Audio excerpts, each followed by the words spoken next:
Story நேரம் Tamil வியூவர்ஸ்க்கு hi. Perfect மேட்சோட 20வது எபிசோட்ல என்ன ஆக போகுது அப்படின்னு தான் இன்னைக்கு இந்த வீடியோல பார்க்க போறோம். சாய் கிட்ட ஹன் வேகமா ஓடி வந்துட்டு, என்னன்னா இது உண்மையாவே ஒரு பையன் வந்துட்டு இருக்கான் பாரு, நம்ம அத்தையே அவ்வளவு ஸ்ட்ரிக்டான ஆளு, அப்பயும் இந்த மாமா இருக்காரே ரொம்ப அதுக்கு மேல இருந்திருப்பாரு போல, இன்னொரு ஏதோ ஒரு லேடியை புடிச்சிட்டு குழந்தை கொடுத்திருக்காரு பாரு அப்படின்னு சொல்ல சாய் திட்ட ஆரம்பிக்கிறான். வாயை மூடுறா, அவங்க அப்படிலாம் எதுவுமே இல்ல, இது பொய்ன்னு சொல்லிக்கிட்டு இருக்காங்க, நீ கண்டபடி பேசாதன்னு திட்ட ஆரம்பிக்க. எப்படி இருந்தா என்ன, அவங்க தான் கோர்ட்டுக்கு போயிட்டாங்களே அப்படின்னு ஹன்னு சொல்லிக்கிட்டு இருக்கான். கரெக்டா இப்ப தூவான் உள்ள ஓடி வந்துட்டு இருக்கான். அந்த பையனும் அம்மாவும் மட்டும் கோர்ட்டுக்கு போய் கேஸ் கொடுத்தது இல்லாம 4 சொந்தக்காரங்க வந்தாங்கல்ல, நிலத்தெல்லாம் ஏமாத்திட்டாங்க இந்த ஃபேமிலின்னு அவங்களும் கேஸ் கொடுத்திருக்காங்க. சோ 2 கேஸ் இப்போ இந்த லீ குடும்பத்து மேல இருக்கு. அது மட்டும் இல்லாம அவங்க தனியா போய் சாட்சி சொல்ல முடியாது. கங்னியோட அம்மா கண்டிப்பா கூட இன்னொரு பொண்ணை கூட்டு போய் தான் ஆகணும் அப்படின்னு சொல்ல சாய் சொல்றான்.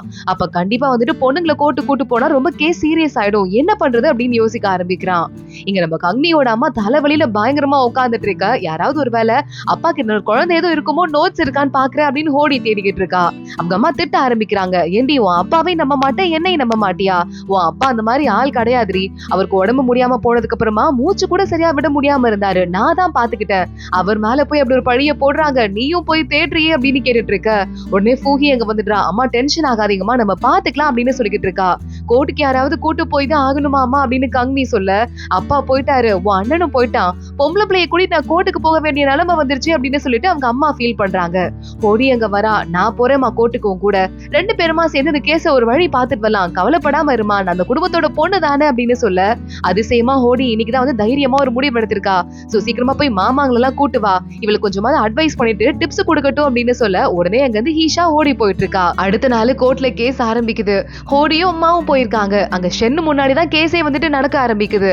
அந்த 4 அங்கிளும் போயிட்டு, இவங்க எல்லாம் சேர்ந்து குடும்பமா எங்களை ஏமாத்திட்டாங்க, ஏற்கனவே எங்களோட ஹஸ்பண்ட் இருக்காருல, அதான் எங்களுக்கு வந்துட்டு அங்கிள் வேணும், அவரு எங்களுக்கு வர வேண்டிய சொத்துன்னு உயில்ல எழுதி வச்சிருந்தாரு, ஆனா அதையும் உங்க கொடுக்காம வந்துட்டாங்க, இப்ப வந்துட்டு நாங்க கேஸ் போடுறோம்னு வந்துட்டுன்னா இப்பயும் எங்களுக்கு எதுவுமே சொந்தம் இல்லைன்னு சொல்றாங்க, எப்படிங்க கட்டின புருஷனோட உயிலையே மதிக்காம இருப்பாங்க, இவங்கெல்லாம் ஒரு பொம்பளையா அப்படின்னு கேட்க ஆரம்பிக்க. அவ்வளவுதான் கங்னி அம்மா பயங்கரமா கோபம் ஆயிடுறாங்க. ஏன்டா என்னோட நிலத்தெல்லாம் வித்த, அது மட்டும் இல்லாம நாங்க அறுவடை பண்ணி வச்சிருந்த 1000 மூட்டை கோதுமை அதையும் எடுத்து வித்துட்ட, அதுல எவ்வளவு காசு பாத்திருப்ப, நீ என்ன எவ்வளவு ஏமாத்திருப்ப அப்படின்னு கத்தா அடிக்க ஆரம்பிக்க. அந்த அங்கிள் எல்லாம் பார்த்து, பாத்தீங்களா தலைவரே, உங்க முன்னாடியே எங்களை அடிக்கிறாங்க அப்படின்னு சொல்ல, கங்னியோட அம்மா நான் இன்னும் கொன்னு கூட போட வேண்டாம், எவ்வளவு பொய் சொல்றீங்க அப்படின்னு கேட்டுட்டு இருக்காங்க. ஷென் ஆனா கடுப்பாயிடுறான். கோட்டை அவமதிச்சதுக்காக இவங்களுக்கு 20 ஆற கொடுங்க அப்படின்னு சொல்ல ஓடி முன்னாடி வந்துடுறா. என் அம்மா மேல அபாண்டமா பழி போட்டதால அவங்க கோவம் ஆயிட்டாங்க, சோ அதனால ப்ளீஸ் அவங்களுக்கு கொஞ்சமாவது மன்னிப்பு கொடுங்க, அடுத்த தடவை அம்மா தப்பு பண்ணாங்கன்னா அந்த அடியை நான் வாங்கிக்கிறேன் அப்படின்னு சொல்ல, ஹோடியை பார்த்துட்டு ஷென், இதான் உங்களுக்கு லாஸ்ட் வார்னிங், இதுக்கு மேல கோர்ட்ல டீசெண்டா பிஹேவ் பண்ணுங்க, அதுவும் இல்லாம இன்னொரு கேஸ் கொடுத்தாங்களே அவங்களும் வாங்க அப்படின்னு சொல்ல, அந்த புது பையனும் அந்த வேலைக்கார லேடி 2 பேரும் உள்ள வந்துடுறாங்க. ஆமாங்க, நீங்க வந்து ரகசிய பையங்கிற விஷயத்த நான் இப்பதான் கேள்விப்பட்டேன், அதுக்கு ஏதாவது ப்ரூஃப் இருக்கா, ப்ரூஃப் இல்ல அப்படின்னா நாங்க வந்துட்டு இது ஒரு ஃபேக் கேஸ்ன்னு போட்டு தள்ளுபடி பண்ணிட்டு உங்களுக்கு தண்டனை கொடுத்துருவேன் அப்படின்னு சொல்ல, அந்த அங்கிள் எல்லாம் பேச ஆரம்பிக்கிறாங்க. இந்த பையன் வந்து வயிற்றுல இருக்கும்போது கரெக்டா அப்பன்னு பார்த்து எங்க மாமாவோட உயிர் போயிருச்சு, அதனால வேற வழியே இல்லாம இந்த லேடியை நாங்க கூட்டு போயிட்டு அவங்க பிரெக்னென்ட் ஆனது அப்ப எங்களுக்கு தெரியாது, கூட்டு போயிட்டு வேற ஒருத்தங்களுக்கு கல்யாணம் பண்ணி வச்சுட்டோம், ஆனா அதுக்கப்புறம் தான் குழந்தை பிறந்ததுக்கு அப்புறமா இந்த லேடி எங்க கிட்ட வந்து உங்க அங்கிள் தான் இந்த குழந்தைக்கு அப்பான்னு சொன்னாங்க, இது சரிப்பட்டு வராதுன்னு இத்தனை நாள் நாங்க சும்மா விட்டுருந்தோம், இப்ப பார்த்தா அவங்க சொத்தெல்லாம் ஆட்டையை போட்டு இங்க இருக்கிறது தெரிய வந்துச்சு, அதான் இங்க வந்துட்டு இருக்கோம்னு சொல்ல, கங்னி அம்மா பயங்கரமா டென்ஷன் ஆயிடுறாங்க, அடிக்கிறதுக்கு போறாங்க. ஓடி தடுத்து நிறுத்திடுறா. அப்பதான் அவங்க மாமாங்க அக்காங்க எல்லாம் சொல்லி கொடுத்தது அவளுக்கு ஞாபகம் வருது. இவளை கூட்டு போய் நடுவில் உட்கார வச்சு சாய், கங்னி, இன்னொரு பக்கம் நம்ம ஷூஹுவா தூவா 4 பேரும் சேர்ந்து ட்ரைன் பண்ணிருக்காங்க. நிறைய புக் இருக்கிறதெல்லாம் பார்த்துட்டு, அக்கா கங்னி நீ பேசாம போ, நீ தான் நல்லா பேசுவ அப்படின்னு சொல்லிட்டு இருக்க. சாய் பாக்குறான், இவங்க 2 பேருக்கும் கல்யாணம் ஆயிடுச்சு, இவங்க 2 பேரும் போக முடியாது, இப்போ நீ தான் வீட்டுல இருக்கிறதுலே கல்யாணம் ஆகாத பெரிய பொண்ணு, நீ மட்டும் தான் போகணும் அப்படின்னு சொல்ல, உடனே கங்னி பயந்து போயிடுறா. சரி நான் கத்துக்கிறேன் அப்படின்னு கத்துக்க ஆரம்பிச்சிருக்கா. அதெல்லாம் இப்பத்தி யோசிச்சு பார்த்துட்டு நம்ம ஹோடி சொல்லிக்கிட்டு இருக்கா, இந்த அங்கிள்ங்க எல்லாம் இருக்காங்களே எங்க கிட்ட இருந்து நிலத்தை புடுங்கிட்டாங்க, அது மட்டும் இல்லாம எங்க அப்பா கொடுக்க சொன்னது உண்மைதான், ஆனா குடுக்கறதுக்கு கூட எங்க கிட்ட ஒரு பைசா இல்லாம எல்லா காசையும் இவங்க புடுங்கிட்டாங்க, எத்தனையோ தடவை எங்க மேல கேஸ் போட்டாங்க, நாங்க உங்கள்ட்ட கேஸ் போட்டு ஜெயிக்க கூட முடியாம மிச்சம் மீதி இருக்கிறதுலாம் ரொம்ப கொஞ்சம் மட்டும்தான் அப்படின்னு சொல்ல, ஷென் இதெல்லாம் காதுல வாங்கிட்டு இருக்கான். நீங்க சொல்லுங்கம்மா அப்படின்னு இந்த வேலைக்கார லேடியை கேட்க, அவர் தாங்க என் பையனுக்கு அப்பா, இவங்க ஏத்துக்க மாட்டேங்கிறாங்க அப்படின்னு சொல்ல, கங்னியோட அம்மா, ஏமா நீ வந்து பிரெக்னெண்டா இருந்திருக்கலாம் அப்ப என் புருஷன் இருக்கும்போது, ஆனா அவரு தான் அப்பாங்கிறத எப்படிமா ப்ரூவ் பண்ணுவ, அவர் உடம்பு முடியாம இருந்ததை நான் தானமா பாத்துக்கிட்டேன் அப்படின்னு சொல்ல, இங்க பாருமா நீங்க ஏதாவது ப்ரூஃப் இருந்தா காட்டுங்க அப்படின்னு சொல்லிக்கிட்டு இருக்க. எங்க அப்பா வேற எந்த குழந்தைக்கும் அப்பாவா இருக்கிறதுக்கு வாய்ப்பே இல்லை அப்படின்னு நல்லா அக்காங்க கொடுத்த ட்ரைனிங் எல்லாம் ஓடி அடிக்க ஆரம்பிக்கிறா. அது மட்டும் இல்லாம நாங்க எல்லாருமே வந்து ரொம்ப ஏழையா இருந்தோம், எங்க அப்பா இருக்காரு அவங்க தம்பிங்களுக்கு எல்லாம் உயிரோட இருக்கும் போதே நிறைய காசு கொடுத்தாரு, அது மட்டும் இல்லாம எங்க ஏரியாவுக்கு ஒரு பையன் படிக்க வந்தான். அந்த பையனுக்கு எங்க வீட்டுல தங்கி படிக்க வச்சதால எங்க அப்பா உயில்ல அவனுக்கும் சேர்த்து ஒரு பங்கு எழுதியிருந்தாரு. ஒருவேளை அவருக்கு இன்னொரு பையன் இருக்குன்னு தெரிஞ்சிருந்தா யாரோ ஒரு பையனுக்கு உயில்ல காசு கொடுத்த அவரு அவங்க சொந்த பையனுக்கு கொடுக்காமலா இருப்பாரு அப்படின்னு சொல்லிட்டு கேட்க ஷென் யோசிக்க ஆரம்பிக்கிறான். இதுல இருந்தே தெரியுது இவங்க நேரா இன்னொரு பையனை கல்யாணம் பண்ணிக்கிட்டாங்கல்ல, அவங்களுக்கு பிறந்த குழந்தைதான் இது. ஆனா காசுக்கு ஆசைப்பட்டுட்டு இந்த லேடி இப்படி அப்பாவையே மாத்தி போய் சொல்றாங்கன்னு சொல்ல அந்த பையன் எதிர்த்து ஹோடியை அடிக்கிறதுக்கு போயிடுறான். உடனே இந்த பையனோட அம்மா தடுத்து நிறுத்திடுறாங்க. ஷென்னும் கடுப்பாயிடுறான்.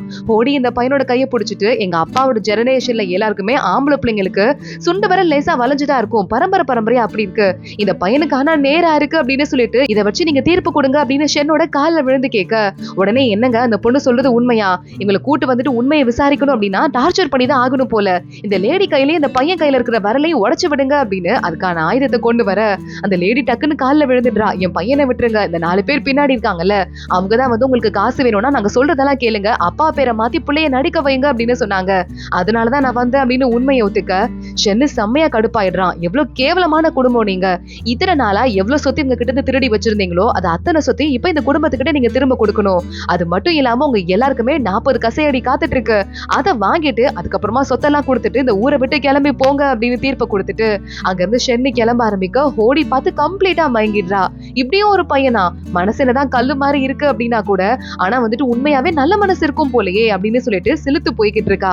ஹோடியும் உங்க அம்மாவும் வெளியே எட்டி பார்த்துட்டு இருக்கா. அந்த அங்கிள்ங்க 4 பேருக்கும் பயங்கரமா அடி கிடைச்சிட்டு இருக்கு. நல்லா வேணும் அப்படின்னு அவங்க அம்மா கிளம்பி போயிடுறாங்க.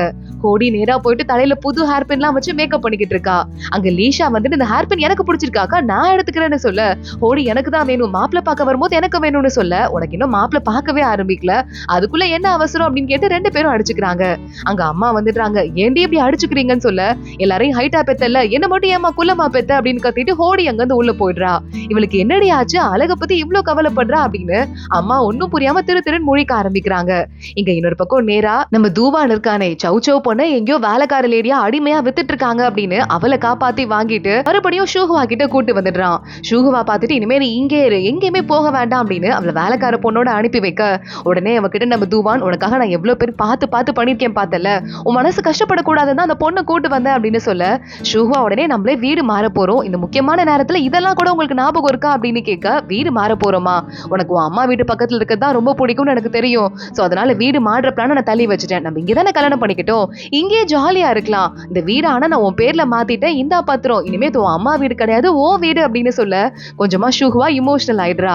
கரெக்டா அவளை கட்டி பிடிக்கலாம் அப்படின்னு நம்ம தூவான் போயிட்டு இருக்கிறதுக்குள்ள உள்ள கடகடன் ஓடி வந்துடுறா நம்ம ஹோடி.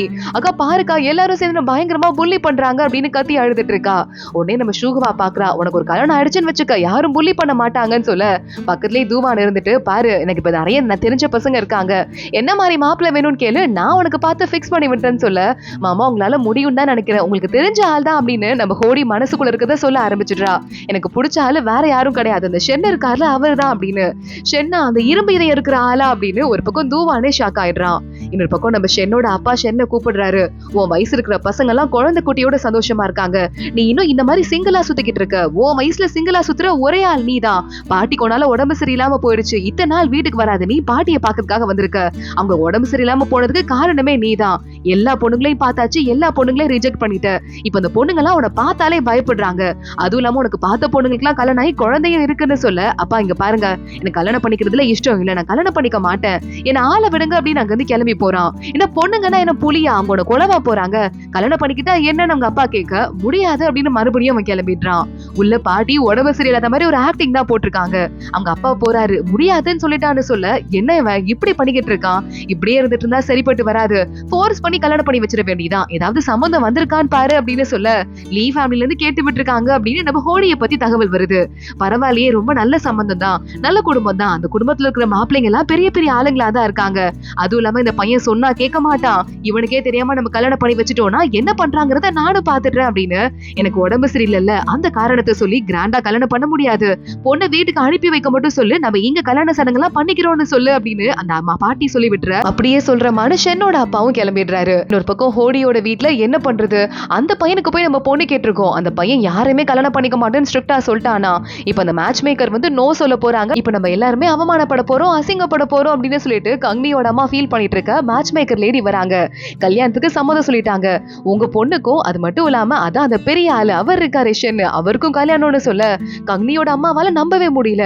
யார் அந்த ஜட்ஜா, அவருக்கும் என் பொண்ணுக்கும் கல்யாணமா, என் குடும்பத்துல அடுத்து ஜட்ஜ் மாப்பிள்ள வேற வர போறாரா அப்படின்னு கேட்க, ஆமா ஆமா, ஆனா அந்த பெரியவங்களுக்கு உடம்பு முடியாம இருக்கதால கிராண்டா ஃபங்க்ஷன் வைக்க முடியாதான், ஆனா உங்க கிராண்டா ஊர்வலம் அனுப்புவாங்களா, உங்க பொண்ணை மட்டும் அதுல ஏத்தி அனுப்பி விடுவீங்களான்னு சொல்ல ஷூஹ்வாக்கு லைட்டா ஒரு டவுட் வந்துருது. கல்யாண கூட்டம் வருது, கிராண்டா தான் கூட்டு போயிட்டு இருக்காங்க ஹோடிய. ஹோடி நேரா வீட்டுக்குள்ள போயிடுறா. இப்பதான் விஷயமே இவனுக்கு தெரியுது. ஷென்னு நேரா அவங்க அப்பா கிட்டையும் பாட்டி கிட்டையும் வந்துட்டு, எவ்வளவு தைரியம் தான் எனக்கே தெரியாம கல்யாணம் ஏற்பாடு பண்ணிருப்பீங்க அப்படின்னு கேட்க, இப்போ உனக்கு கல்யாணம் ஆயிடுச்சு, நீ வந்துட்டு புது புருஷன் ஆயிட்ட, போய் உன் பொண்டாட்டியே சந்தோஷமா வச்சுக்கிற வழிய பாரு அப்படின்னு சொல்ல, பாட்டி நீங்களும் உடம்பு சரியில்லாத மாதிரி ஆக்டிங் தான் பண்ணீங்களா, உங்களை நம்பி நான் இங்க வந்ததே தப்பு அப்படின்னு சொல்லிட்டு, இப்ப நான் அந்த பொண்ணை என்ன பண்றேன் பாருங்க அப்படின்னு வேகமா இவன் கிளம்ப ஆரம்பிக்கிறான். பாட்டியே பயந்து போயிடுறாங்க, பொண்ணுக்கு போய் ஏதாவது ஆயிரப்போது காப்பாத்துங்க அப்படின்னு. இங்க நம்ம ஹோடி பக்கத்துல ஆளுங்கெல்லாம் நிக்கிறாங்க. கல்யாண ஃபங்க்ஷன்லாம் முடிக்கணும்னா அந்த ஒயின்லாம் 2 கப்ல குடிக்கணும்ல, அதெல்லாம் இன்னும் முடிக்கலையே அப்படின்னு வெயிட் பண்ணிட்டு இருக்காங்க. உள்ள இவன் வரத பார்த்துட்டு வேகமா ஒயின் கப்ல ஊத்த, நீங்க எல்லாரும் வெளியே போங்க அப்படின்னு இவன் கத்த ஆரம்பிக்கிறான். ஷென் கத்துறத பார்த்துட்டு எல்லாரும் பயந்துட்டு போயிட, ஹோடி அமைதியா என்னங்க அப்படின்னு கூப்பிட்டு இருக்கா. என்னங்கெல்லாம் இல்ல, நான் உனக்கு புருஷன் கிடையாது, இன்னும் நம்ம சடங்கெல்லாம் முடிக்கலங்கிறதால நம்ம இன்னும் புருஷன் பொண்டாட்டியே ஆகவே இல்ல, அதுவும் இல்லாம நான் என்னைக்கும் ஆகவும் மாட்டேன், நான் உனக்கு தெரியாம உன்னை கல்யாணம் பண்ணி வச்சுட்டாங்க, நீங்க இருந்து கிளம்பி போயிடு, நீ அடுத்து ஜாம்னு கல்யாணம் பண்ணிக்கிறதுக்காக உனக்கு எவ்வளவு சீதனம் வேணுமோ நான் அவ்வளவு கொடுத்துடுறேன், அது மட்டும் இல்லாம என் அப்பா கிட்ட நீ பெரிய ஒரு இழப்பீட வாங்கிக்கோ, ஏன்னா என் அப்பா உனக்கு பண்ணது பெரிய துரோகம் அப்படிங்கறத நானும் ஒத்துக்கிறேன் அப்படின்னு சொல்ல, ஹோடிக்கு ஒன்னும் புரியல, ஷாக் ஆயிட்டு கண்ணுல கண்ணீர் கொட்ட ஆரம்பிக்குது. எனக்கும் உனக்கும் செட் ஆகாதுமா, நல்ல பையனா பார்த்து கல்யாணம் பண்ணிக்கோன்னு ஷென் அங்க இருந்து கிளம்ப ஆரம்பிக்க, ஹோடி கதறி கதறி அழ ஆரம்பிச்சிடுறா. ஷென்னு திரும்பி பாக்குறான், பாவமா தான் இருக்கு, ஆனாலும் அங்க இருந்து கிளம்பிடுறான். வண்டி வரும், உன்னை கூட்டு போவாங்க அப்படின்னு சொல்லிட்டு கொஞ்ச நேரம் அப்படியே ஆயிட்டே இருக்கு. இங்க நம்ம கங்னியோட அம்மா யாரோ கதவை தட்டுற மாதிரி இருக்கே அப்படின்னு வெளியே வந்து பார்க்க, கங்னி தான் ஓடி வந்து அம்மாவை கட்டி பிடிச்சுக்கிறா. அம்மா எல்லாமே போச்சு போச்சு அப்படின்னு, நீ முதல்ல உள்ள வா, உள்ள வந்து பேசிக்கலாம் அவங்க அம்மா கூட்டு போக, நம்ம ஹோடியோட கால்ல ஏதோ செருப்புக்கு பதிலா கர்ச்சிப் கட்டி இருக்கு, அதை நம்ம லீஷா பார்த்துட்டு என்னதான் நடந்திருக்கும் அப்படின்னு யோசிச்சுட்டு இருக்கா. இங்க அடுத்த நாள் காலைல ஆகுது. விஷயம் எல்லாருக்கும் தெரிஞ்சிருது. நம்ம கங்னி ஷூஹ்வா எல்லாரும் வந்துட்டாங்க, ஃபோஹியும் வந்துடுறா. எவ்வளவு தைரியம் தான் அந்த பையன் இப்படி பண்ணிருப்பான் அப்படின்னு கேட்க, இவ்வளவு சீக்கிரம் என்ன மாதிரி ஒரு பொண்ணுக்கு கல்யாணம் ஆகும் போதே நான் நினைச்சிருக்கணும், என்ன போய் யாருக்காவது பிடிக்குமா அப்படின்னு ஹோடி அவளை பத்தியே கேவலமா பேசிக்கிறா. இடி உனக்கு என்னடி குறைச்ச அப்படின்னு மத்த எல்லாரும் திட்ட ஆரம்பிக்கிறாங்க. அவ்வளவு மோசமான ஒரு பையனான்னு கேட்க, ஹோடி ஒரு நிமிஷம் யோசிச்சு பார்த்துட்டு அப்படியும் சொல்ல முடியாது அப்படின்னு ஒரு பிளாஷ்பேக்கு போறா. ஹோடி முன்னாடி நாள் நைட்டு அப்படி நடுராத்திரியில வெளியே வந்துட்டால, யார் பேச்சையும் கேட்காம.